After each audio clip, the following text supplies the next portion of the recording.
Afternoon, everybody. I thought I would say hello on a holiday Monday because I had a little bit of time. And I had a first thought while I was staying home with my kids for 3 days. And I thought it might be nice to start with some tips and tricks about cleaning and dealing with it. So, recently, the thing that's hit me most about working with neurospicy people, neurodiverse in any way, whether they self identify as a particular neurotype or neuro difference, or have a diagnosis or somewhere in the middle or whatever.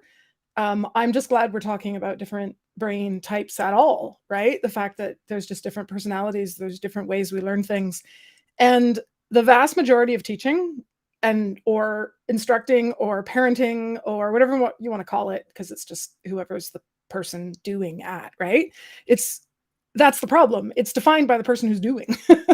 Like at teaching is done at somebody. I'm like, why don't we talk about the learner? Why don't we talk about the kid? Why isn't it childing? Why isn't it studenting? Right? We verb the instructor because they're the people who, are hired or whatever, right? Because capitalism. So I was thinking, wait, we do that totally within the medical community. And um, hi, my name is Maria. I am not part of the medical community, but I did join into the medical community for 20 years. I was a birth doula and a lactation educator and supporter. I worked as a quote unquote LC I'm not going to put lower letters on everything right now. And then I trained as a certified counselor and practiced as a mental health provider.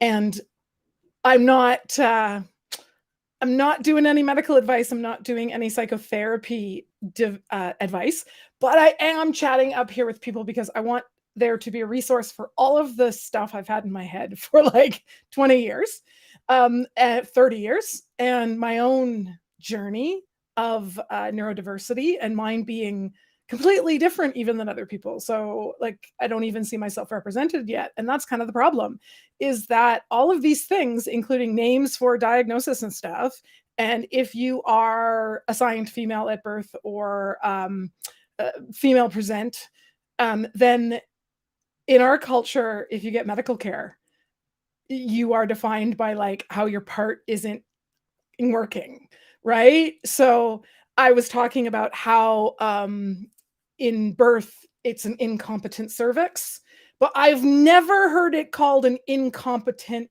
prostate. No, it's erectile dysfunction, or it's, no, why? Yeah, it's still dysfunction. Yeah, it's still got these horrible terms on it, but you're parted out, literally turned into parts. And the names for support and things for neurodiversity, there are now great TikTok creators, great YouTube creators, lots of shorts people and stuff like that, right?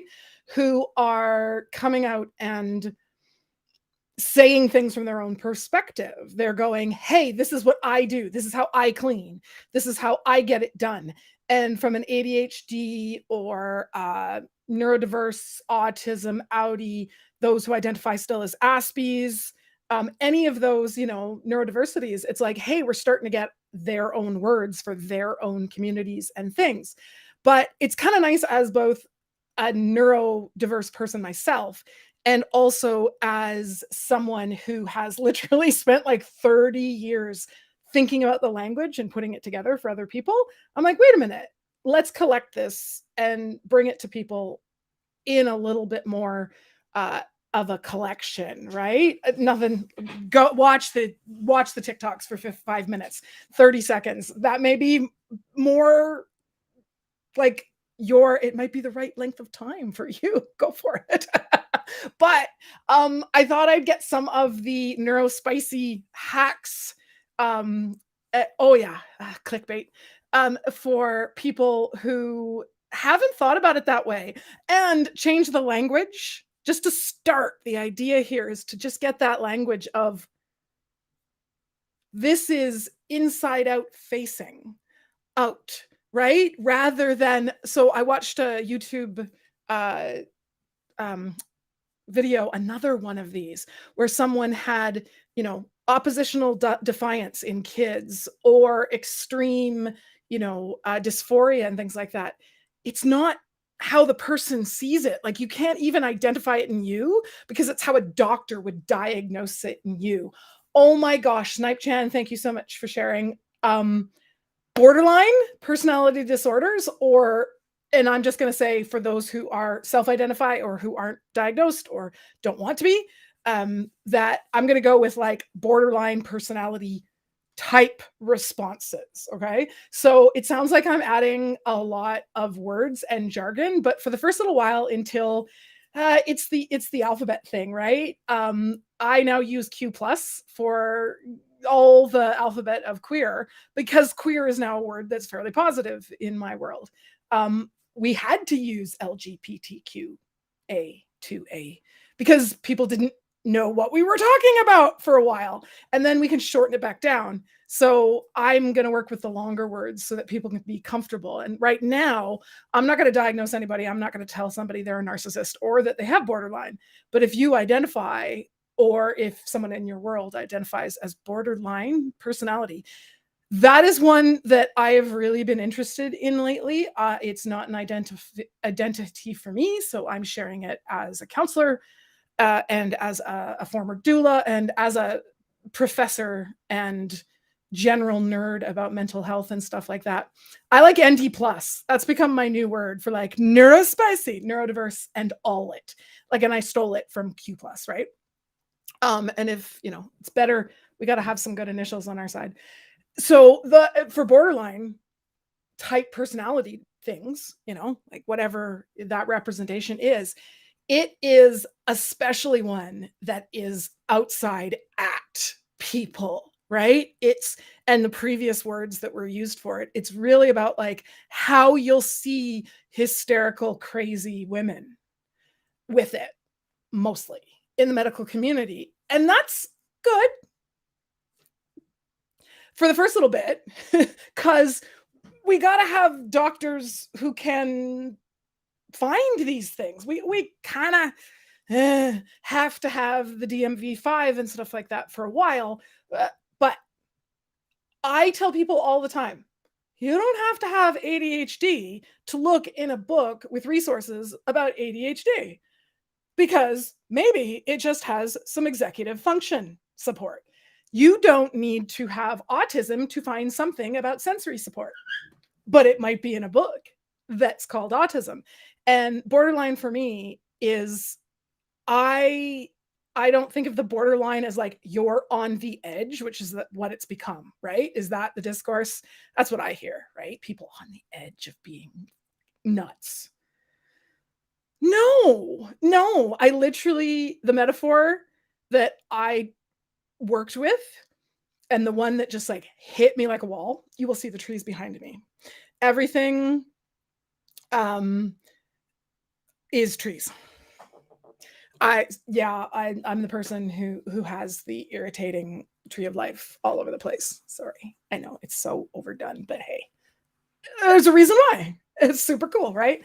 And for borderline type stuff and other diversities, I often find that it's like, how did it happen that way? Is that genetic? Is that training? And I call it training, meaning like how the world trained you to be. And one of the things that I really see in borderline personality types is being trimmed, being pruned into two. Most people have fight or flight as their mainstream like reactions to fear, anxiety, worry things. Those are our old crocodile brains. There are 4 parts to your brain, and I'm going to talk about them all the time on this channel. And I go, there is your words brain, there is your feeling brain, there's your crocodile snap at things brain, and then there's literally like your brain stem, the I feel cold or I feel shivers or whatever, our actual nervous system, right? And what happens in borderline is usually abuse or trauma or just interaction with people, like even if it's not meant to be negative, it's just lack of something. It doesn't necessarily mean anybody has to be, the really bad stuff. It could just be a world that makes you have to split into two. And so instead of being fight or flight, because you can't do those things, often what the brain does is it turns and it goes, okay, I'm going to do these two things. And they're called fawn or failure, because you're not allowed to run away or fight back. And so to me, it's like a tree that has been pruned around a power line or something. Have you ever seen like Y-shaped trees or like things that grow through fences or whatever? The tree has to live, but the thing goes around. And the thing that goes around in some neurodiversities and what we call personality disorders or personality difficulties, as I like to call them, is that you had to split yourself in two to stay safe. And so you start to fawn, which means, hey, I'll say the nice things. Thanks so much. Really appreciate that. That's so kind. That's great. That's wonderful. That's, oh yeah, no, absolutely. Yeah, that's, oh yeah, no, huh? Dad, because you had to protect yourself from not being able to run or yell back. And then when you can finally let go of that and rest, when another person would rest with anxiety or crying or falling apart, if it's still not safe, what you have to do is fail. And you either fail on the inside by going, I'm useless, I can't do it, I'm not there, I can't get her done. Or you fail and push that out. And you go, you wore that shirt? And people really do hurt. They really do hurt, and they push it out. And I think that's why it's gotten really bad rep, is because we see the worst circumstances, right? Of people who are like, it's good that we're ripping apart the worst, I'm going to call them mean girls in the world or mean guys in the world. But that's not a day-to-day experience of somebody who's like generally a nice person, generally a caring one. The vast majority of people have had to keep them safe. So I will start with my usual sort of disclaimer here, which is that no, not medical advice, not mental health advice. This isn't psychotherapy. This is nothing at all. It is information. It is education. But I will say that everything I do is evidence-based. I don't just talk. If I say something, I've probably read about it in PubMed like 7,000 times, because I used to be called Mrs. Google before Google existed by my colleagues. And I'm a nerd who remembers like literally everything and then looks it up and reads it. And I'm also an empath. I identify as a reader of people's, like when their faces go by, I ask them, does it feel like this kind of thing? And so it's really normal for me to go, that's from your perspective. And I really think that a lot of these, any kind of stuff, just taking care of yourself hacks, let's call them hacks, like I'm just using the stupid world, is that that this is going to be my standard disclaimer at the beginning of everything.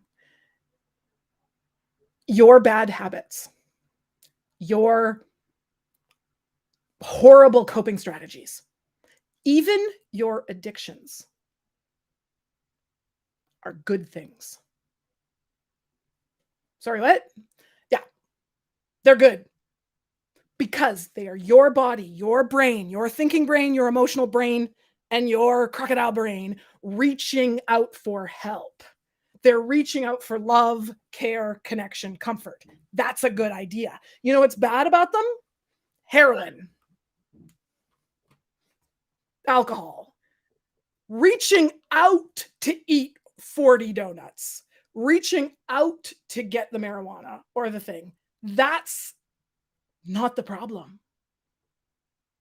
It's the backlash. It's the circle where it comes back. So I'm going to say the reaching out is good. The addiction is bad. The medications, the things, the stuff. And that could be with anything. You could use heroin well. I mean, not many people can, but you know what I mean? Like you could totally, I know people who are not addicted to marijuana. Yep. I'm in a country and in a province and in an area where it's perfectly legal and you can buy it like alcohol. So I'm going to talk like that. If you're listening in another jurisdiction, that might be a little weird. But you might use harder drugs or something really well, but you have an addiction to food. That was my journey. I'm a binge eater. Is that addiction as bad as heroin? Well, maybe not, but is the internal shit happening to me? The bad coping? Yeah. And it's real that these coping strategies were there to protect you. When you did something bad, when you got a bad habit, you did it to protect yourself. That is good.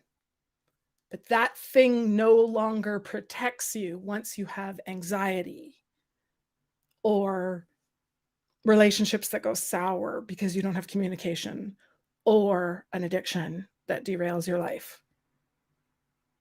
So go back and say, but the wanting the connection was good. It just isn't the thing. The coping strategy ended up being not helpful. But having a bad habit protected me. So good. Let's protect ourselves. And then let's find something else. And as a counselor, when I was a counselor previously, I'm not practicing at the moment, but what I used to tell people is do not take your coping strategy away. What? Yeah, unless you're at the point where we need to call somebody and deal with something very large. But just like if you're safe and dealing, then don't take away your coping strategy until we figure out what you're coping with. Find a new coping strategy, find new help, and then take the coping strategy away. Don't remove the net that is keeping you safe, no matter how bad that net is, before we put on a new seatbelt, before we get new airbags. Don't jump out of the car, kind of thing. So I want to start with something light so that we can have some fun, so that we can have some just get at something. But totally thank you for sharing a larger thing to start, and that idea that the reason we're doing this is because we want to frame our language from us inside and not out. And that any tool could be used well. Any addiction could be a good coping strategy. Any addiction could be a bad one. You could destroy your life with something small just as much as you can destroy your life with something big. Yeah, they're larger ammunition, as it were, but you can hurt yourself with a small knife just as much as you can hurt yourself with a large one. And yeah, I've got trigger warnings on everything because I'm not going to stop myself from talking about some things. I'm going to definitely on the really biggest stuff, but do always, that's my other disclaimer, always, always, always take care of yourself. Just step away, just step back, just turn it off, just do the thing, just go to your other coping strategies, find a grounding strategy. If I ever talk about something and it feels weird, walk away, yell at me, do whatever. It's all good, okay? What it feels like from the inside is that you're at a 1 out of 10 pain level from emotional pain, similar to when you've lost a loved one. Yeah. I'm still cool. My mom says I'm cool. And I love that, actually. We were talking about being not cool. I'm so not cool, I'm cool, which is actually what made me start this channel. Basically, the idea that especially young female presenting people are gathering back the "your bullying can't touch me." Oh, you're so cool. I'm cool. Yeah, I am. Total dork. Thanks. And it's poof, the magic's gone. And that works for, it doesn't work easily, but it works for narcissists too. We'll get to that in a different one. But it also works for your internal processing of yourself and framing this as, hey,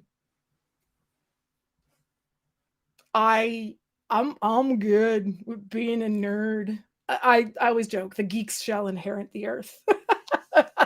right? Like we started to turn the world. And I'm literally the age right now where I am the year.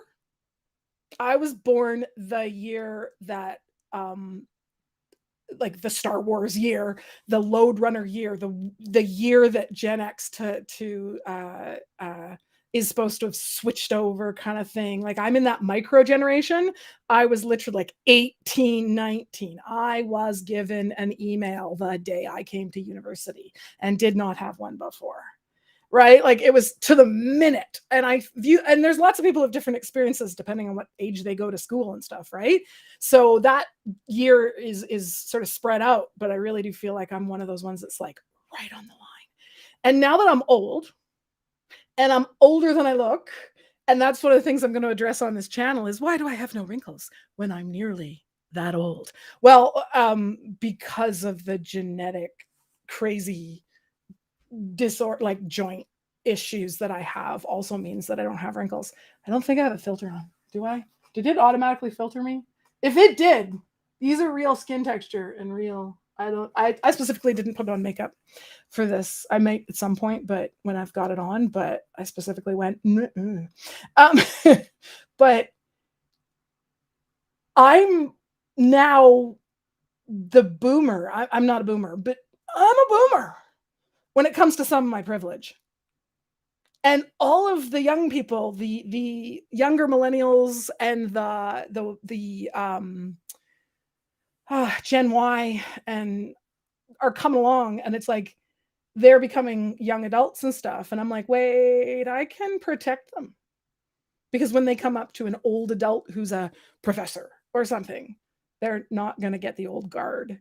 And it's kind of nice. I'm not doing all the change. I'm not young enough anymore to do the change, but like I can stand here and be like, actually, I'm the professor that's going to take that information, or I'm the counsel who's going to talk to you that way, or I'm going to say you have better language than I do, kind of thing. So that's why I'm kind of doing it. I'm like, I can actually represent for other people, or sorry, with other people, help them represent themselves. So those are my two things. Okay, be nice, stay human. Here, everybody's welcome, and I will just delete. Why do I do that when it's supposed to be like all nice? Yeah, because sometimes it's not the right time. If somebody's triggered, if something's bad for the wrong time, sometimes you need to take a break. And I'm a big fan of the pause. If you can't take time, then you can't human together. So it's not always about what you said or what I have to delete, or it's not the topic, it's not the phrases. Sometimes just the timing of like,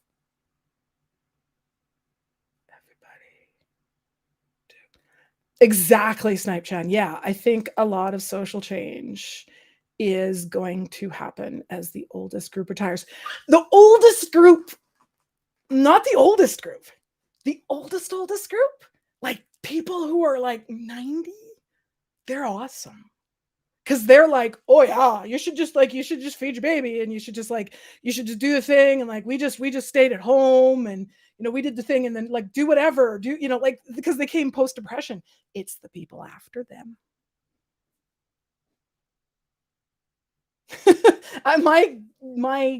A great grandma in my extended family was like 95 when I had my first kid, and that was 20 years ago, mind. But that I literally was like, how am I going to feed this baby in front of you? And how am I going to like, be at your house with a baby that might need to be walked or napped? What are you going to think of me carrying my baby or putting it down or whatever? And you know what? Great grandma came and sat next to me and was like, oh, it's so nice to just see people getting back to just doing whatever. Because the young people were so strict and whatever. And I'm like, you're talking about 70-year-olds. The young people she was talking about were boomers. And when the phrase, okay, boomer, came around, I was like, oh my God, great grandma was the first person that went, okay, boomer. Oh, yes, it's awesome. It's perfect. I'm like, yes, please do that. So same thing. I think we're at what I call the old guard. Yeah, there's a group that is going to become the whatever you say, grandpa, right? And it's just happening. And that there's this generation of hopefully people my age-ish who are coming along going, No, good. The young people are fine. Carry on. No? Oh, you have problem no, actually, the older people are no, you're fine. Carry on. Just yeah. No, you're being a jerk. They're they've yeah, they're fine. Go ahead. Carry on. Go ahead. Um, yeah, the me generation for sure. The people work hard. I won't even get started on work hard. I'll do that another time. So I thought, like I said, I'd start with a language change that was on something kind of light and fun, which is how to clean up. And it just gets us started with that language change. And like I said, I've been doing all this work behind the scenes, but my YouTube channel is brand new. So I'm trying to get a lot of this stuff out here so that it can be rewatched. So I'm going to have only a few people on my lives right now and stuff like that. But hey, I've been doing this in workshops for paid clients. I've been doing it, but I had this unique opportunity that now that I don't have to do that. I'm in a lucky privileged position where I'm going to share my privilege. I'm going to sit here in my nice office and share my privilege, because that's what's good when privilege is it's been a privilege or it is a privilege, as opposed to you don't know your privilege. They can both be good, right? Let's switch it to I'm going to give you some of my privilege for a second. And when it comes to gathering information, one of the things that I loved sharing the most was actually like these things that just broke through the mindset of people. And my favorite thing was neurodiversity for cleaning, clutter, stuff like that. I did home org for a while as a postpartum doula. I would just end up naturally doing that. And I didn't realize I was doing it Neurospicy. I was doing it neurodiverse for a while because I was just like, well, that's how I talk to anybody.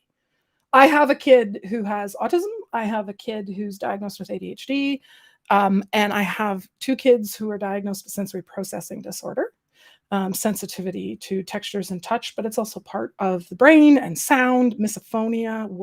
We deal with everything. And then I have 2, what I'll call bonus kids. They ain't mine. They just lovely people I have gotten to share part of the adventure near. And the bonus kids one struggles with a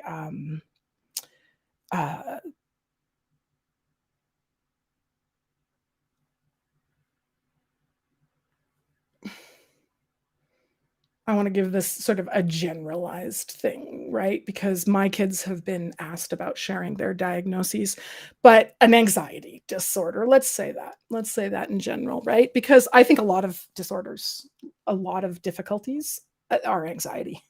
I mean, there are other things too, but like when kids, certain parts of ADHD, certain parts of OCD, certain parts of defiance, I think are really like unchecked or untalked about anxiety. I'm amazed how much trauma, PTSD, a lot of it is like, I'm going to get squished if I say this thing out loud. Right. So, I mean, and how often do teachers and people and stuff and things let kids say stuff out loud? Again, another topic that I will. I'm going to talk about teachers, not because I don't love them, but because some of them are trained to say certain things. Rock and a hard place professions, I call them. Nurses and teachers and parents are often rock and a hard place, right? So, but a lot of these things I got from kids. I have had the pleasure of working with neurodiverse kids in counseling.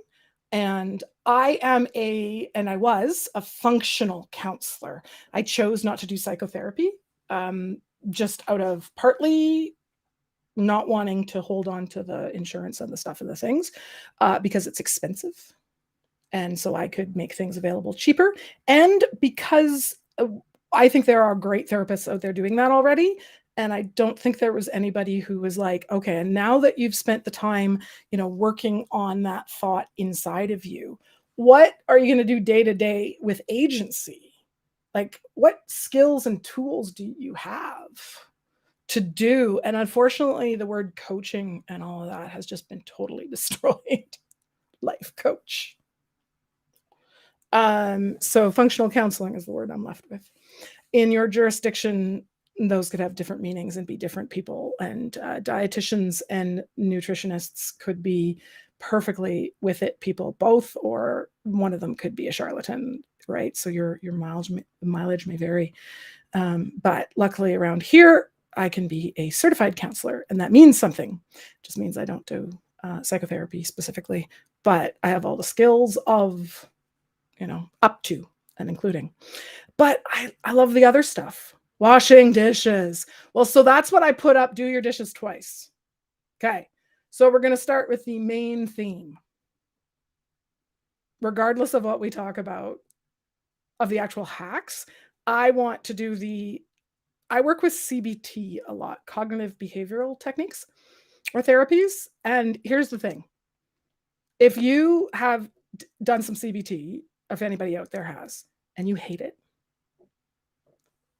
that's because it's done really badly. I have heard so many people come up and go, CBT was crap. And I'm like, yes, it is, because they do it like, it's like book learning. It's like learning biology by being forced to study papers versus like going out and looking into microscopes. There's a new microscope channel that I just love. And I'm like, little things. So I wanted to start with a brain change. So I call CBT the idea of, my favorite parts of it are catch your thoughts, make sure they go by. First is just seeing that they happen, right? Because you'd be amazed how many things people can't separate what their word mind actually believes versus what their emotional brain, which only works in pictures and memes and like metaphors and things you heard in high school and things your mother-in-law said, how often it has to throw things forward to the front and go, and you have to catch it and go, yep, I heard you. Rather than, oh my God, I think that, I believe that, right? And a lot of anxiety, a lot of getting stuff done, a lot of stuckness. This topic came out of my own being stuck for about 4 days recently. Was like, I'm not faking it. I like doing stuff. I am not faking it when I can't start a task. When I'm stuck and I cannot start a task, it is not procrastination. Procrastination is real. It's not something you're doing. It is a protective feature. It's you trying to protect yourself something. Is that protection helping? Maybe not. Maybe it's making it worse. Sometimes it's what I call a self-fulfilling prophecy. But I'm not going to be negative about the fact that it's happening, because I'm coping with something. And I saw a lovely meme about do your dishes twice. And recently, what I've been using for people, what I've been saying over and over to my kids and my students and my clients and everything, is anything worth doing is worth doing. Finish it with me. It's not what you think. Badly. My procrastination is usually perfection. Yep. I do it. I don't do it because my brain says, you know how to finish it perfectly. You know exactly how to get an A+ on this. So why don't you do it all? Why can't you do it all? Why can't you have to do it all tomorrow? Because you should be able to do, well, now it's 2:00. So how are you going to get it all done?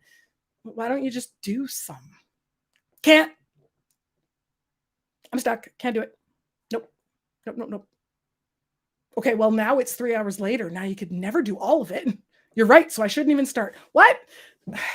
What can I do to make things better for myself? But how can I make it so that I can do it worse? What? Yeah, I love paradox theory. I love paradoxes in therapies. I love the idea of going, I'm going to make this better for what I need by doing it worse looking out there because I'm not being judged for a lot of the things I think I'm being judged for. No one's in your house seeing it.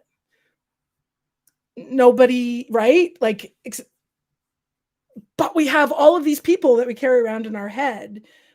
I'm going to call them the mother-in-laws, but you may love your mother-in-law. It might be your grandmother. It might be your lady at work. It might be your dad. It could be anybody, right? But the person who, right, you can hear the voice of. What can you do to make it better for yourself, but do it worse? So wash your dishes twice. If you throw things in the dishwasher and you throw them in badly, and then they don't get clean because one was sitting on top of the other, why can't you run the dishwasher again?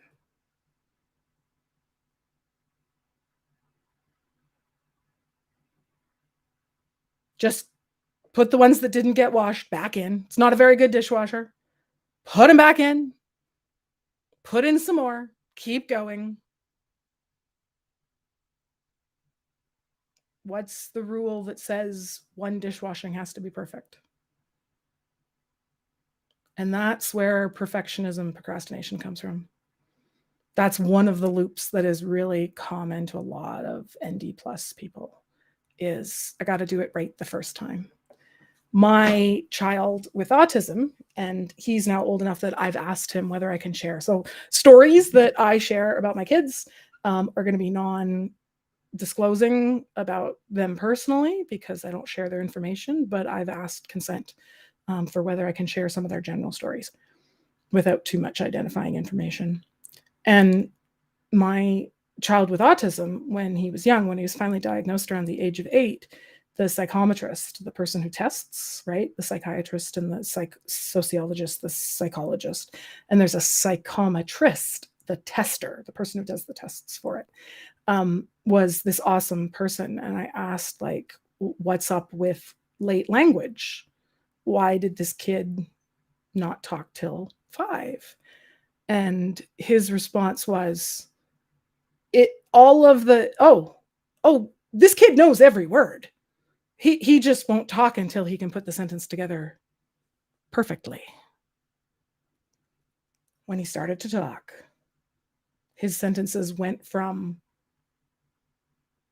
Y for the letter Y for yogurt to, Mommy, I was thinking about maybe having one of those things that's in the pantry that's in the blue container with the peel off lid. You want a cookie? Because most kids would do it badly and go, cookie, mommy, cookie, give me cookie, mommy, at like 2 or whatever, right? Nope. Needed to be a full sentence. So sometimes people who aren't doing things are stuck on perfect. They're stuck on sensory. I don't have a dishwasher. Water sucks. Gloves absolutely helped a little bit. You changed your mindset to what do I use that helps me? When I hand wash dishes, like I said, my Neurospicy is going to be generally different than a lot of ones here. I identify very differently than a lot of things, but cool. But I do have, because of my chronic conditions, I have a lot of the same like responses, or I have the reverse. Like I need that. And so I'm like, oh, I know why someone would hate it.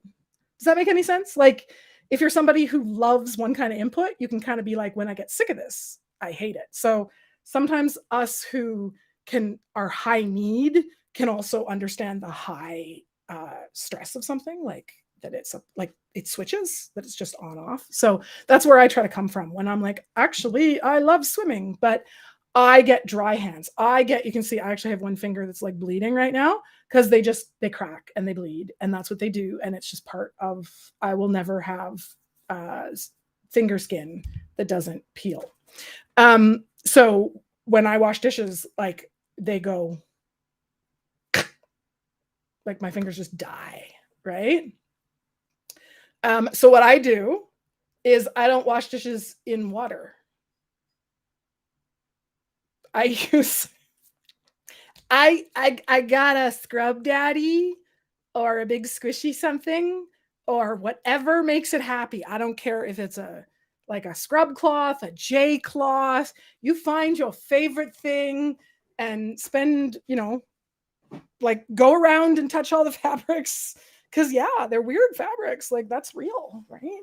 Why are like mainstream neurotypical-ish people allowed to go like, oh yeah, the feel of the fabric of my designer clothing or whatever. This is just like better. The merino's really good, but you're not allowed to go, ew, this polyester squishy wash thing. Oh well, that's déclassé, right? Name things that have to do with class that you don't say or have to do with class. Knowing two languages, having an accent. Those things are good if you're rich, not good if you're not, right? And sensory issues are totally like, I am more discerning versus you can't touch things. Bullshit. Touch whatever you want. Get whatever you ever want. I don't wash in water. I literally fill a scrub daddy or one of those nets. I love these things. They're like cloths that are netty. Like you just fill it up with soap and it's kind of like a loofah for dishwashing, except it is flat.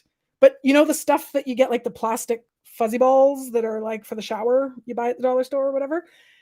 It's that, except it's one big sheet. So you bundle it up and then you can dry it out. It's my favorite because it's scrubby enough, like a loofah, but it dries like a cloth. And I work with wet soap and sponge, and I scrub everything off like I'm dry washing it. In my head, the joke I made was, it's dry shampoo hand washing dishes. I never fill the bowl with water. And I run the water, and then I rinse the water. I rinse everything under running water. And I tend to do it in really fairly hot water so that it's like rinse and it's like steaming dry, and then I like put it to dry. Right? And it's like that changed everything. You know where I got my scrub daddies? I got them on Amazon used. I go into the back in the warehouse deals on Amazon and it was open box. It was literally like, these are the same thing. They're just open box. And the claws are unfortunately from an MLM. So I'm not going to name them because I'm no longer involved with that. I don't even buy stuff from MLMs anymore because that actually kind of is where I came from. That's why I restarted this YouTube talking, is because I actually was listening in and joining a community that was for multi-level marketing schemes that especially perpetrate on women and female presenting people, right, who've had to like have a job, and that's a whole another pile of stuff. But the idea that people were striking back and going, hey, you're being a mean girl to us, you were being a bully. It's like a high school bully, and we're standing up on YouTube and going like, you're not allowed to bully us. You're not allowed to say those things anymore. I'm like, yay, words are changing. And so it was strange how I was like, I'm not the person to do multi-level marketing, because that's not my journey. But yeah, I was one. Like just from an obnoxious Canadian, didn't have to sell. I never sold it. I just got it I was just the stupid got it for the discount. The products actually don't suck completely, but yeah, I'm willing to go, no, actually, I'm not even going to do that anymore because it takes advantage of people. So buy it from Amazon. Amazon's horrible. Don't buy from there. Okay. Buy it from your local maker. Buy it from Etsy. Buy it from Home Hardware if you're Canadian and you got their Home Hardware near you and you're good with that. Buy it from wherever you want and wherever you can want. And remember that it's okay to buy it from China at the dollar store, because you are poor. Because you're not causing all the problem with your choices when you can't afford something. If you don't have enough money to make an ethical choice, that's okay. Make the choice in your head to go, yeah, I know. That doesn't mean you can't talk about it, right? I'm the person who always did that when it came to, I have always lived in a world where Nestle is a perfectly reasonable thing to boycott, because they suck. They really do suck. Am I going to I was at an event where there was Nestle water and someone said, "Do you boycott?" And I'm like, "It's already purchased. I'm not telling Nestle anything by not drinking this water. I'm going to drink this water and I'm going to tell you about Nestle." Right? I'm going to do both. And some people think of that as flip-flopping or waffling or whatever. I'm the person that goes, I can't make a dent in their wallet, so I'm just going to talk to this person about it. You do you, though. If that means I don't consume it, cool. But, people who do not have the privilege of voting with their dollars, people forget that. When you're poor, and I've been poor, and I'm a rich, privileged bitch now, and I'm also poor, depending on the time. And I'm some of everything, and everybody's a lot of something else. And you know what I mean? Who knows? And nobody knows what anybody else is. But I'm going to share the parts I do have privilege for. So yeah, I dry shampoo my dishes. I just wash them with a scrub thing, rinse them off. Put them in the bathtub. As long as it won't clog the bathtub with food. I have seen people who have gotten a big long scrub brush just for dishes and wash them and they said, "You know what? I started doing that when we were renovating or when the landlord was cleaning something, and then I just started doing my dishes in the tub because it was way easier and it just went faster and I could dump everything and scrub it because my back hurts when I stand up, but my back doesn't hurt when I sit at the edge of the bathtub." Or the opposite. Anything worth doing is worth doing badly or different or however the heck you want. The other one I wanted to take on, I have a million of these, but I wanted to start with a few of them that sort of came up as my top 5, I guess, was what about cleaning up? What about clutter? That is so common in neurodiversities, especially the header of ADHD or any other kind of hyperfocus. Haha, ADHD, it's not attention deficit, it's attention skills. Actually, most people with ADHD are hyper attention, and it's the switching. It's the executive function of switching things around. So we need to rename that. Again, that's from the perspective of the other people. That you have a deficit. You have no deficit. Maybe you have a deficit for switching, or maybe you have way too much not switching, or whatever, right? You're allowed to define that. I mean, the term's out there. It's good to go looking for it, but we can also I like that it's become the initials and we can almost ignore it and say, here's the parts that we want to take from it. Change it to attention regulation. Because I just don't know how to regulate it. I worked with a kid on the autism spectrum who couldn't clean his room and wanted to. And he was a preteen. And we were talking about, like his mom was just like, we got to clean up the whole thing. We got to do it. And he would just shut down. And I'm the person that if you tell me I have to clean the whole damn thing, I will shut down. And I'm spicy, but on a lot of these scores, I don't struggle with the same things that a lot of people do. There are other things that I find really easy, but I know what it's like to be stopped because of anxiety or chronic pain or something like that. Like I can do it. I got the head to do it, but I don't have the body to do it or something like that. So I'll have the body experience and not the brain experience, that kind of thing. But why not do it differently? Why not do it badly? Why not do it twice? And it hit me. Dinosaurs. Yeah, this was really, it was a young autistic boy, assigned male who liked dinosaurs. Oh yeah. Because you know why that's a stereotype? Because it's awesome. Because dinosaurs exist. Like they do. Like they exist. They shouldn't exist. They're ridiculous. And yet they're real. Right? Like it's one of those things where you're like, that shouldn't be there. They should not have giant fossils of giant lizards. And yet we do. Like they're real. Like, of course I want to know all about them. 100 years ago, only 100, 150 maybe. I think it's about 150 years ago. Dinosaurs have only been known for about 150. Everyone thought you were insane for thinking it was a dinosaur. Like, And now it's like what kids do, right? Like, so I go, this is how fast things shift in our culture. We think of things as so entrenched. And I'm like, that's literally been different than 10 years ago.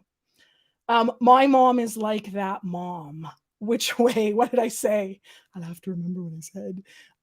That dinos are awesome. Why shouldn't? So special interest for this kid was things like that. And I went, hey, do you like archaeology? It wasn't this kid's favorite way of doing it, but it was like, oh yeah, no, archaeology is good. It wasn't their like favorite thing, but it was definitely enough of a, that's cool. We could talk about it. We could talk about archaeological digs. And this kid knew enough and stuff about it. And this kid was super sensory too. So their superpower was hyperacusis, incredible hearing. And so this kid would get shut down by sound all the time. And the first time that they came to my place, I had the door open, like the window slider open, so that, like patio door, so that we could get some fresh air and stuff. And the kid went, those people are fighting. I can't focus because those people are fighting. And I went to the window and I leaned out my ear and, oh, do you mean the people at the end of the parking lot who I think they're arguing, but they're fighting not at each other, but like about how to pack the car. I think they're just yelling like, oh my God, put it over. Yeah, yeah, push it down, push the thing down. Yeah, no, it's not going to fit. Take it back, move it over a little bit. And it sounded aggressive, but it wasn't an argument. It was just that kind of, and it is really, really, really normal for a autistic kid to like not be able to parse out yet whether yelling is argumentative or fighting or aggressive and loud or sarcastic, right? That anger, anxiety, people who are sad versus people who are angry and stuff, really, really normal. That's something they're learning literally, concretely, instead of like abstractly, like just picking it up, right? And that's normal. That's perfectly reasonable for the brain to do when it's doing something else, because that's how autistic brains often work. They're doing something else. His parents had been treating him as if he was hearing things. And all of this, there was this myth over him making stuff up and like imaginary friends and stuff. And I'm like, he means the people at the parking lot. Like I can hear them too. I have hyperacusis. I can hear things a million miles away.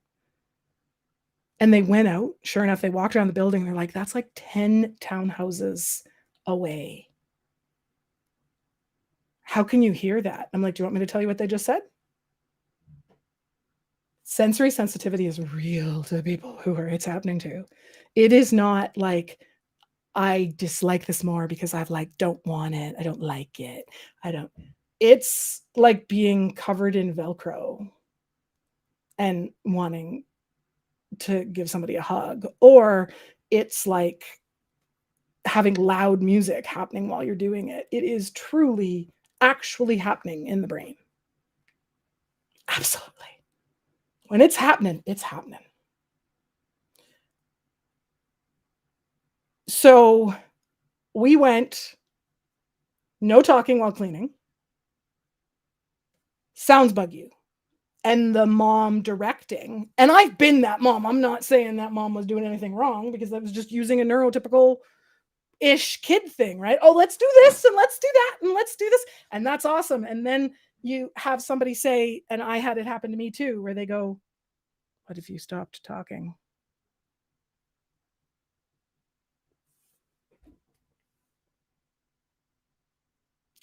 And to this day, as the mom who always wants to fix stuff and talk it through, I sometimes have to remember to shut up for my oldest kid, because I'll overtalk him. Dishes is like submerging my arms in acid. It is. If you're sensory sensitive and it feels like that analogy, that's really happening to you. And you can stick people into MRIs and things and get that. You can do nerve conduction studies and you can see it's true. They're not making it up. It's actually happening to them.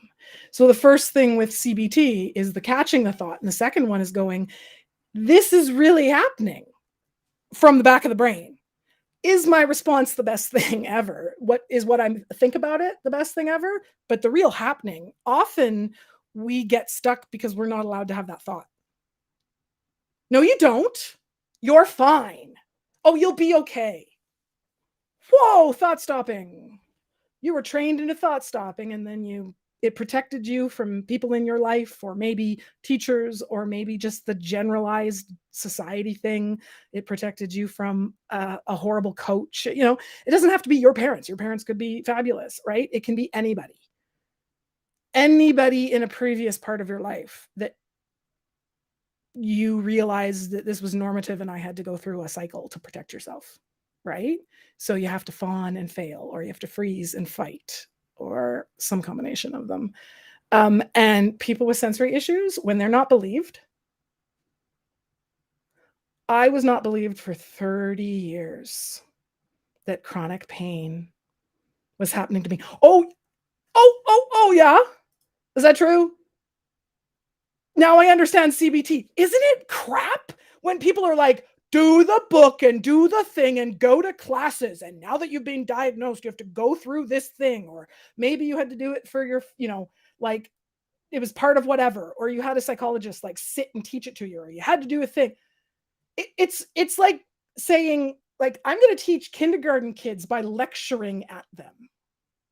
This is red. Oh, do you remember the Simpsons thing? I'm old, so I'm going to have Simpsons references, like old Simpsons references. But there's one that it's like, he's doing the bubble popper and he's pushing it back and forth. And he's like that little Fisher Price thing, right? Like bubble popper. And he goes, look at the thing. See, that's actually the gravitational field is pulling them up, and then centripetal force, not centrifugal. He's like, and they go, can we play with it now? No, you will enjoy it on as many levels as I do. And so he doesn't let anyone actually play. Right? And I do that with CBT. I'm like, you have to play. CBT is about playing. It's about thinking your thoughts and then catching them. And the first one is I remember the first time CBT made sense to me. It was that I was having a really big anxiety thing, and my brain was going like over and over. I could hear it ping, like just going like, oh my gosh, that's going to happen. I can't do it. I'm not, oh my gosh, oh my gosh. And then I started to go, wait a minute, I'm going to count this because I'm a musician. And my brain somehow, and I also do like babies and their heart rates, when you have to do like the little, right? And all the things. I'm like, it's 160 beats a minute. Wait a minute. That means I'm thinking this thought 160 times a minute. Of course I can't deal with it. And then I realized a little bit later that like, if I think about it, it wasn't as bad. I'm having this thought 160 times a second. Metacognition, that's the formal term, yeah. We call it catching your thoughts. Just catch them. It happens in meditation and things like that too. See them go by, watch them as birds. CBT is about going, look, there you are. I like paradox, which goes on and goes, oh, look, there you are. Okay, see, yeah, I got your number. But I wasn't believed for 30 years that I was in chronic pain. I was gaslit, not by my family. So people, when I had to do inner child work and stuff, and I was learning that, I love imago, inner child stuff, and I love supporting people through it. And I teach it as an agency, like you do it. I don't therapize it at you. It's also the reason why I don't do psychotherapy, is because I don't want to do something at somebody, because that's usually the problem with what they dealt with before. Someone CBT'd at you. Maybe someone should show you how to use CBT for you. Yeah. So it's the same stuff, but like maybe like, oh no, I'll show you how to do it. Can I try the screwdriver? Nope. You just have to watch. So My traumatic gaslighting came from the medical community and from well-meaning to not well-meaning teachers. Just from that systemic language from teachers, systemic language from, and the no, you're fine, or my favorite was no, you can't feel that. I'm gonna have to put my fingers off screen. Yeah, I can. Yeah, I can. I can absolutely feel that. And I read recently in a book about the kind of chronic pain I have. And it was this article that just like, I literally had to sit there for like an hour after reading it on PubMed and just going, literally took me a while. The kind of pain I have needs to be treated. It says in the thing, it says from these people who have advanced pain in this condition, and think, I don't have an affirmative diagnosis. I self-identify as having a joint collagen disorder. I'm in the process of whether that becomes externally diagnosed. I choose to use the word self-identify to make it so that we don't think of it as a medical diagnosis, but that doesn't mean I'm not right. And I don't mean I looked at it for 40 seconds on Google and got myself freaked out about having it. No, it's actually been 30 years. I took a university degree partly on sleep so that I could diagnose without diagnosing my own sleep conditions. So I did this, like I went way over the top. I'm an overeducated farmer. I had to, in my family, if you want to ask a question, you get a university degree. That doesn't make university degrees impressive. It just makes us crazy, in the good way. And I'm going to use the word crazy. I'm also not, because I both hate it that people are treated that way. And I'm also taking it back and going, it did drive me a little nuts. But that idea, when I learned about sensory processing, and I had spent 30 years with teachers and medical people and everybody going, no, you can't feel that. I never was going to say that to my kids. My inner child was screaming, I'm not going to say that to my kids. But it wasn't my mom. It wasn't my dad. It wasn't my siblings. It wasn't coming from there. So you can have a perfectly non-traumatic childhood. Or you can think to yourself, but my family's fantastic. Or you can think to yourself, but nothing really bad happened. You're allowed to have a y-axis. You're allowed to, on a scale, we say on a scale from, I call it hangnail to war refugee, you're allowed to know that this is here.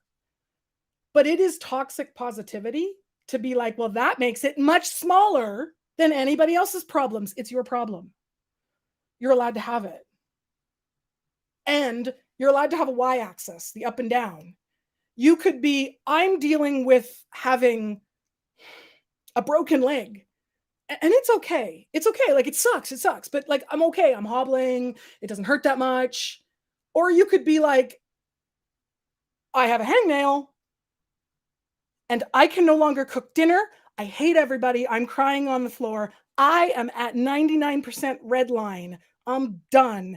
It is, as I said last night to a friend, the camel that broke the straw. Oh, one more camel. Just throw a camel at it. It can be anything. You're allowed to have the thing that doesn't work for you. And when a sensation, especially when it's sensation-based, it's really happening. What the article said was that people who have this pain condition, when it advances, need intense, consistent, daily pain control, because similar to Huntington's and MS and other conditions like that, this is every single part of your body is affected by it. It can become a neurological or built-in disorder all the way through. And they said in the article, it said the only analogy we can give as people who've never felt it, but other people have described it as bad as being in a full body, high speed car accident. And when someone says, where does it hurt? Those people, you can't, when you have somebody in a high speed car crash, you can't say, where does it hurt? You have to treat the entire body as in distress. Every single joint is bruised. Every single muscle might be torn. And that's the kind of pain I deal with. I regularly walk around when I'm happy and refreshing and talking to people. I can have my pain at a 7. And I can mask or present, or sometimes I'm masking in a fake way, and sometimes I'm presenting in a good way. And sometimes I'm like, no, this happiness and this goofiness actually kind of helps it, right? Like I'd rather do that than like if I sit there and, so yeah, that's a good way of putting it. Just because it's not that bad compared to what? I didn't get what I needed. Your diet's not that bad, but maybe I didn't get what I needed today. It could be the same as what you got yesterday, and maybe it's just not enough calories for what you did today, right? The day matters. Same thing. The life matters. The thing, it's like you're allowed to have a y-axis. You're allowed to have an amount that says, I didn't get what I needed. And maybe that's because somebody didn't know how to do it. Maybe they were jerks. Maybe it was abuse. Maybe they just never were taught what to say either, or didn't think of it, or honey, I can mask a 10. I like to, when I go to with chronic pain, since it's different, I only start to notice, not notice, but like other people can't read me in pain until I'm past 10. If you've ever been in the kind of pain where you wake up and you hear yourself whimpering, or beyond whimpering, like you're actually going, like you're squeaking, and you wake up and you're like, oh my God, my ankle, like when you sprained it or something, and it's like, oh my God, it's throbbing now. It's throbbing. Oh my God, it's burning. Yeah, I can wake up like that. And that's way past. That's the only one people like, I could mask that. I've done that. I've walked out. I remember walking out of a university classroom, like literally in a fuzz and a fog, like when other people, like burning, searing pain, and like literally saying bye to somebody on the way. I can hold forever. And so when I go to the ER, I tell people, when the nurse says, what's a pain scale? And I go, I'm a chronic pain condition person. I want you to tell me what pain number you would give to a dislocated pelvis during birth. Most nurses go, well, that's a 15. And I go, I didn't ask for pain medication when that happened to me. This is better, worse, different.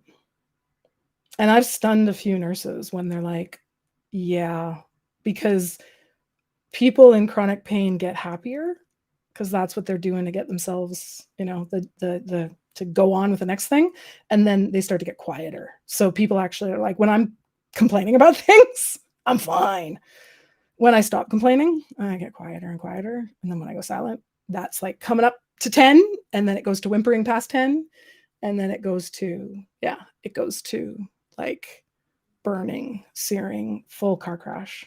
And that's really, I finally felt believed. There was an article that said, this is the same as being in a car crash. And you have, like, for patients, it was at doctors going like, you have to treat patients properly, because it's like we're bringing in a motor vehicle accident, high-speed motor vehicle. You start treating pain, you start pushing. It's everywhere. It's in every muscle. It's in every fiber. Where's the pain? Stupid question. It's literally in the glue of my body. It's in every single little bit. And then, yeah, you do that with emotional pain. You do that with like brain pain, or like fawning for people that you're like, oh, it's fine, you're fine. And then you do it with a teacher and you go, I can't talk to them. That's my kid masking at school face, like by grade 3 or 4 when kids have to go, like neurodiverse and body diverse kids, to the teacher. Yeah, no. So I believe people. I believe it's that hard. So wash the dishes twice. Wash them any different way. Wash them with water. Soak them all. Don't soak them all. Learn to dry things out and scrub them off. I really do recommend scrubby things. They're great. Just buy good products, but what you can afford, you know. But buy one of the good one. Do it in your bathtub. Do it in a rubber tubber. Get another big bucket on the side so you can have a 2 sink or a 3 sink where you can like do it like the camp thing. Why can't you do that at home? Why can't you have a bucket that you wash with? Why can't you use a big long scrubber? Why can't you use like a motor? Go to the like automotive scrubber. Go and buy the stuff, right? Like buy a big, like rather than just like a regular dish sponge, go to Canadian Tire, go to Target, go to wherever you are and just like buy like, I'm going to get the like a big scrubby like commercial thing. I'm not going to put my hands in the water. I'm going to scrub them out here. Buy one of those stupid things from TikTok that like grabs your plate and like brushes it around. Apparently some of them don't suck. Right? Find the thing that works for you. And when you're cleaning up a room, the thing that worked for this kid was earphones on, because he really can hear everything. There was no talking about what he was doing. All they did beforehand was made a plan. They made a plan on grid paper of his room, and they drew it out kind of like a square, and they went, what square are you going to work on? Like it was an archaeological dig. So I drew an approximate line, and he loved it. He's like, let's draw my room like a floor plan. And so we drew a room. We just kind of went like, what does your room look like? Okay, is it a square? Is it a square? Yeah, but it's got like this cutty-offy corner thing, like in the thing. So I'm like, okay, like this, kind of like the door, and then, you know, your door goes out here or whatever. He's like, no, the door goes the other way, and stuff like that. So we're figuring it out. And I'm like, oh, okay, where's your bed? And he helped me draw it, and then we redrew it kind of nicer for him, you know, like, and whatever on a square, you know, so he could figure it out. And then I said, well, why don't we start with one square, like an archaeological dig, figure out just that square, just clean that square. Don't clean anything else. I'm supposed to clean my whole room. Archaeologists have to clean one square. They do it all. They're just starting with one square. And I, thinking my way, suggested, well, why don't we do the one by your bed? Do you like that? Do you like to be able to like step down and have things clean by your bed? But I asked it as a question. And he went, no, the thing that's really annoying is my door. Okay. Because why am I as the adult invested in which square he does first? Oh, that's what parents need to ask themselves. That is what people who used to be the kid needs to ask themselves. That need, you know, how many times are you being parented about something? Bookshelf too big. One pretty square. If you can do a whole bookshelf, cool. And what do you do while you were doing that archaeological dig? He's like, well, I'm like, so what part of it wears you out? And he's like, well, then I have to put everything around and then I start doing other stuff. I'm like, no. Nope. So we actually did what worked for him, and there's other ones, but there was a TLC channel before TLC was garbage. Now it is just hot flaming Cheetos garbage, isn't it? Used to be a learning channel. When I was pregnant with my first kid, it was like clean sweep and trading spaces, like fun things for people to learn stuff. Clean sweep, I got to admit, is one of the best shows that ever existed. And it has the idea of the garbage and recycle and or get rid of or whatever. And that became like Marie Kondo made it more. I'm like, that's too much, not neurodiverse friendly. And then there's like, and I'm like, okay, so, but yeah, start with 3 bags or boxes or whatever, or even smaller, a designated doesn't go here. And if you are somebody, if your neurodiversity lends yourself to piling too much, or you put it in a box and then forget the box, or if it's in too much of a space, then get a tray. Like literally go to the dollar store and buy like the tray you put watermelon on for little things. And if 3 boxes is too much, just go to 2 boxes. He just went to garbage goes somewhere else.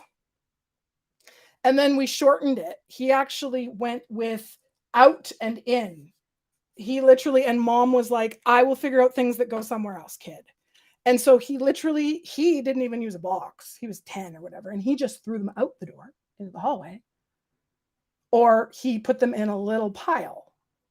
And his little pile, he did not have a problem visualizing items. And he knew where they were and he'd remember them. So he could have a pile of something. I can do that too. I have the neurodiversity where I can do, say, you know, oh, I don't have one. Cleaned it out. Oh, something like this. Like if I shove more than one kind of thing in here, I'm fine because I can remember what's in it. You know, like if I'm like, oh, I'm going to collect my earrings and here's a hair tie. And like, oh, that doesn't go here. I'm okay because I'll remember everything I put in there. I don't have the classic the other way, but I get it completely because of the way it works for me. I can get that, like, if you put that in there and now it's just like, oh my God, now I can't clean that. It's just going to lie around forever. Then do it a different way, lay it all out, or don't do that. What they decided on, because mom finally started to pick it up. Mom was a sweet mom, just didn't know what to do, right? Like just didn't have an idea, was stuck. And that's okay, right? It's okay to be stuck. And that's what mom did. To their credit, mom went, oh, didn't know this, let's come up with a new thing, and started to plan differently with the kid. And that is a whole thing I want to introduce on my channel. I actually want to talk about kids do well when they can, people do well when they can, neurodiverse people do well when they can. And I want to talk about proactive solutions, digging, calm conversations, and all that kind of stuff. A lot of stuff that I've learned about changing language. But I wanted to start with this little idea of like, look, hi, Nicole. Nicole, what are we talking about? You just joined. Hello. We are talking about cleaning rooms. We were talking on the replay crew. We were talking mostly about dishes and sensory processing stuff.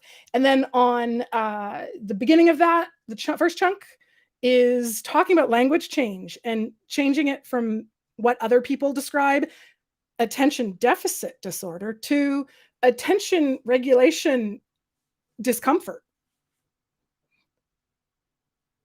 Those are our 3 kind of chapters, you know? So we are doing this kid. This is the kid's room. And he had a hard time cleaning his room. So we put a map of his room on grid paper and made it into an archaeological dig for dinosaurs. Dinosaurs was not his absolute special interest. That was Pokemon. He was the kid, autistic kid, identified that way. And whenever I talk about kids, I only share what they have gotten consent for, and I use their language, you know, like the person or the family's language. So if they're, you know, if they want autistic versus where they want someone who has autism or whatever, I tend to go with what they say. But here's their room. And I, as an adult, kind of said, oh yeah, do near your bed, right? Like, so it's easier to get in and out of bed. And he's like, no, it's the door that's hard to open and close. I don't like that. So don't invest in it as the adult. Just go, okay, start somewhere. It's an archaeological dig. Pick a square.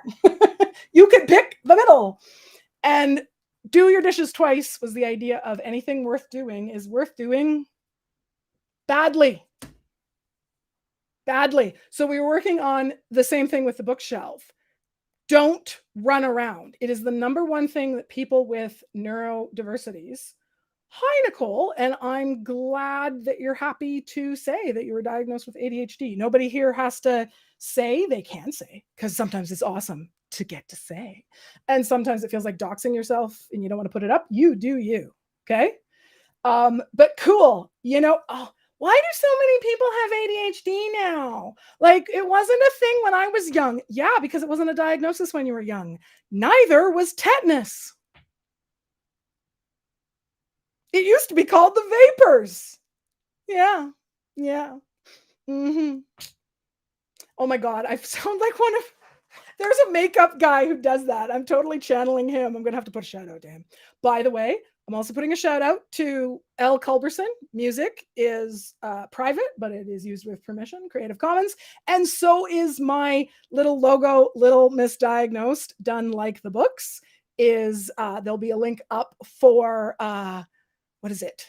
I can't remember his name. He's a oh my gosh, I can't remember his name, but I'm gonna have a link for he's actually a tea turtle type graphic artist kind of thing, like one of those sites he does it for, graphic artists to put onto things. So I actually reached out and got him to check on that. And so yeah, we were talking about the classic autism block of not being able to break apart cleaning because you got to do it the way other people do it. And my goal on this channel is to talk about things from the way that it's internal to the person. And we have pre-K pause. I was thinking the Sephora guy, the guy that does what it's like to work at Sephora. I was so doing that I was totally doing the yeah, Mac channel thing. I don't know. I'm going to have to put it on there. But yeah, I do channel people. I am going to try and not be a jerk about that, because I know that in some of the lives that I have joined in community wise, there's things like black sense and stuff like that, right? Like the channeling somebody else's language and appropriating it. Just know I'm trying to make funny faces. And you know what? If I screw up, I will say I made a mistake. But we were trying to do things badly here. So wash your dishes, run the dishwasher twice, or buy an automotive scrub brush or a wetsuit.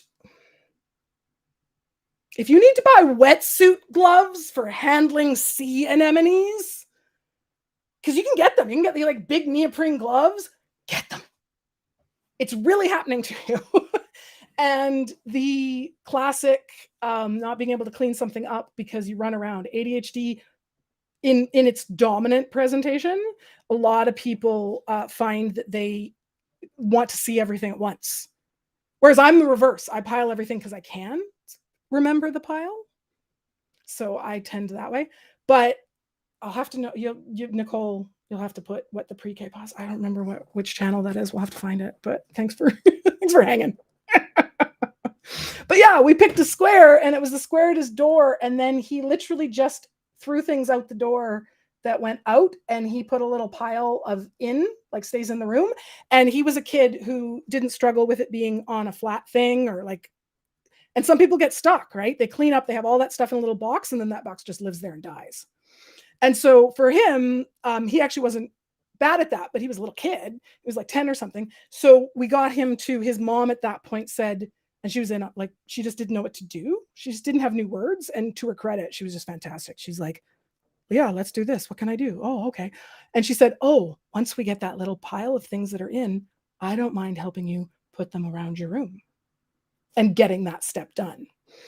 And so if you're doing a bookshelf, and if you tend more to if I put it in a basket, it'll just stay in the basket. I leave my door cabinets open because I want to see them in the kitchen. If you tend that way, then $1 store watermelon trays. It's like the big flat ones. You can store them anywhere. You can throw them away. They tend to be $1 or $2, right? Get those and use them as trays to say, this is going somewhere else. Or this stays in, this is garbage out. And for instance, I can deal with mixed recycling and garbage. For instance, I just have leaves this room, and I get big clear bags, and they're garbage and recycling, and then I can pull things out, like dry garbage and stuff, right? Like things from around your room that are this is throw out, but not gross garbage, right? And then I don't run around putting away any of those things, because that's where I'll get exhausted, mentally or physically. For me, it's physically mostly. But I will do that thing where I'm like, oh, well, this goes upstairs, so I got to put it upstairs. I'm like, no, it goes on the stairs. Or no, it goes in the basket that goes upstairs. And then I ask for help on the stairs, so it doesn't just stay on the stairs. I moved in with a person to a huge space doing the minimalist thing in order to avoid doom boxes. That's what they're called, doom boxes, and hoarding tendencies. Hoarding tendencies. I have a person in my life who previously a housemate that had doom boxes and hoarding tendencies, but not from ADHD, from another thing. And I was saying at the beginning, I'm not going to diagnose. You're not going to diagnose. If you got a diagnosis and you love it, share it and yell it out loud, because you can go, when someone says you're not cool, the best response is you're totally right. I'm not cool. And so if your diagnosis is like, no, I finally have words. Thank you very much. But it's a keeping instinct, and that's a traumatic thing. And that's it can be trauma, or it can just be a loop, right? It can be a thought process. Like, I need to something, right? And it's really happening, and we have to take it on, and we can't just be mean at it. At the same time, the person, you got to talk about it, right? You got to talk and find change. And I'm hoping to talk later on my channel about like drilling down, it's called, which means like talking and questioning without digging into somebody, like just like a news reporter going, well, what about this? Tell me more, right? Calm conversations and kind conversations. I'm hoping to get into that language stuff a lot, but we're just starting with one of my favorite topics, which is anything worth doing is worth doing badly, or differently, or weirdly, or, use your campground skills. If you wash things better with 3 buckets, because that's what those buckets that are the campground buckets, do it. Just do it. Go for it. So take 1 square, do 1 bookshelf, and don't run around. Like, don't put the stuff back. Or alternately, if you're the person where you go, I'm going to put this 1 thing back. That's it. I'm not going to clean my whole desk. No, I don't want to. I'm going to put this back. Or alternately, one that was my journey of I'm not going to say minimalism. I'm going to say essentialism. I did get rid of about half of the stuff in my life after I went through traumatic, almost a year, really, really bad time in my life. And for me, in or out meant, am I organizing this to keep it because other people in my life and the world and the stress of having it and needing it all? Or am I putting it in my closet because it's useful? And for me, that was the catching my thought. It's not going to be more useful in my closet. It will be more useful if it leaves. And now I have this thing known as empty drawers. It took me years, and mine was just sort of, every time I clean, I look at things and I go, do you leave? Do I need you? Could you go to somebody else? Do I give you away? If I want to sell you, is it really worth selling you? Or should I just give you to a secondhand store? And then somebody else can find an incredible deal. What am I losing? What's the pain? What's the thing that's going on? What's the discomfort there?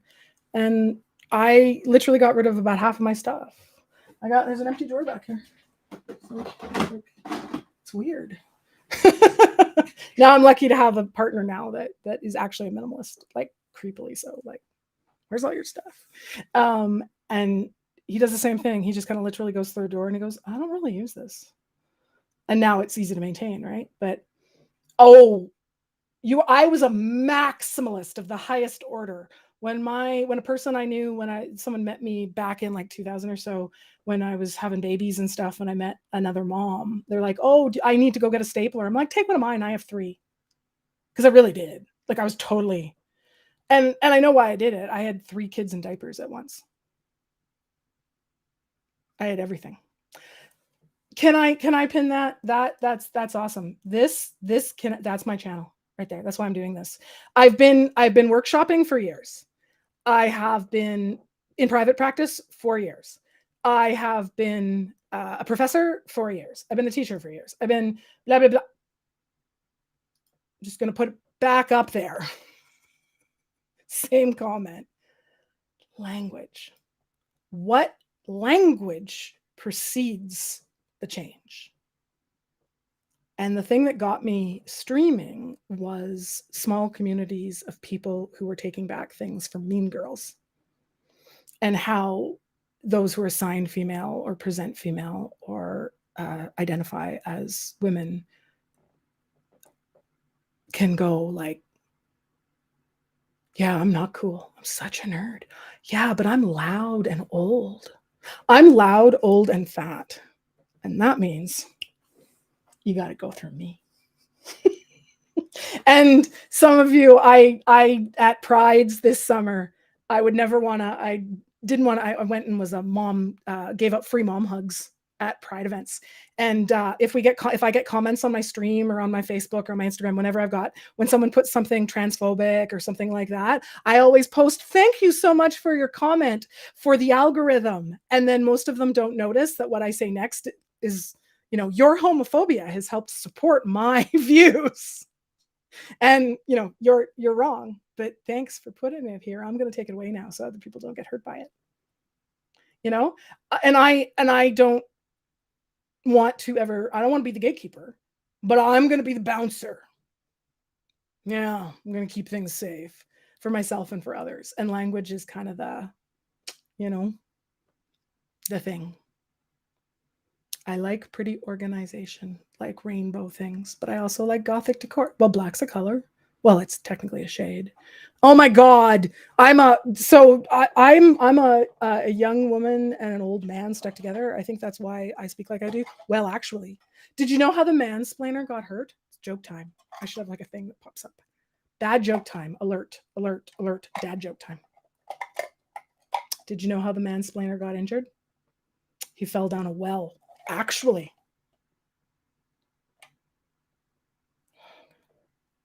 Thanks, Dad. Rainbow pens? I don't know. I may have gotten a master's in linguistics and language of design and design of language. It has nothing to do with rainbow stuff. Nothing. No, I wouldn't live in a Staples if I could. I would not just go to an Office Depot and stay there forever. Yeah, good phrase. Absolutely good phrase. But do those things. Know thyself. Catch the things that are protective features, coping strategies that are no longer protecting you. When your fences become walls. Oh yeah, where does he get his water? But I like the injured one better, especially if I'm feeling like he deserves it. Depends on the mansplainer, I guess. Because sometimes, I have a lot of neurodiverse mansplainers in my family that are going, well, actually, because they've got good information. And then there's mansplainers who are literally leaning forward and being So, depends. I like that he fell down a well. Or what sound you hear when a piano falls down a mine shaft? A flat minor. Thanks, Dad. I remember my dad threw his bad jokes and all the other ones out there. So I should put a trigger warning: dad jokes and talk of abuse. Seriously and not seriously, right? So start with language.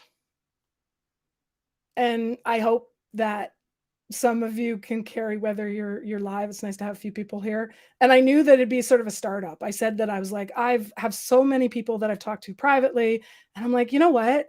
I don't care if I'm going to have like 1 or 2 people here for years. I don't care, because it makes me record.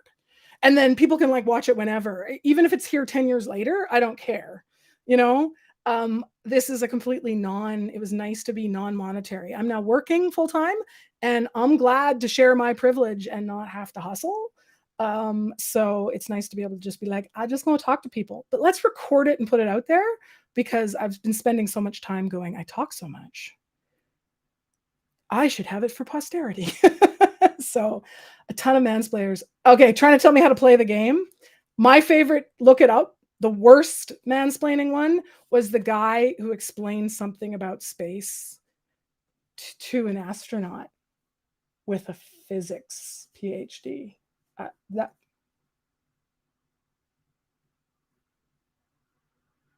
That's not well, actually. That's yeah. Want to hear a joke? Fell down a well. There's nothing wrong with the autistic. A lot of autistic people use the well actually, though, or the actually to start sentences. So I give people the benefit of the doubt for the first little bit. Are they trying to break into a conversation? It's not the phrase well actually that bugs me. It's whether or not you're a with what you say, you know? And that's a good way to end, actually. I think I got to go eat dinner, but it's a good way to go. Intent matters. Intention doesn't always matter when it hurts me, but let's start to break it apart into two pieces. What my emotional brain says and what my thoughts come up, and catch that thought, but I got to do the dishes. Yeah, but is there anything really wrong with using one dish like you're at the campground for a while? If the weekend means you just keep reusing the same bowl, it's okay. If you go to the automotive thing, or you do them twice, you wash them again. You wash them once badly, and then you're like, no, it wasn't good enough. I'm going to wash another plate. I'm going to wash that plate again. Or you're going to put them in the sink. You're going to put them in the thing. You're going to do them, run the dishwasher again if you got a dishwasher, if you're privileged enough to have one of those. Just do the thing. And start to break it apart going, I can do this any way that it gets done. And do one bookshelf. And find a way to do the bookshelf. Get out a tray and go, these things don't go in this bookshelf. Or these are the things that I'll leave. I'm going to leave everything on the bookshelf except everything I want to give away. And then you're not like taking the whole project away. And you're not like, oh my God, now there's bookshelf on my floor. You could be like, I am not going to touch the bookshelf. I'm just going to go by it and go, everything that I don't care about, that can leave. It's imperfect, but I did enough. And then break it down differently. And I will be back on a different day, probably Tuesday, Thursdays, and the weekend one day, depending on my health, to talk about, we're going to do a lot of language, but we'll come up with clickbait. But thank you for hanging out with me. Thank you for anybody who's watching this a day later, a week later, a year later, or a decade later, because that's still less time than I was misdiagnosed for 30 years. So if anybody makes it wherever they're going a little faster, I'm happy to walk alongside for a little while. I'm going to head out. Talk to y'all later.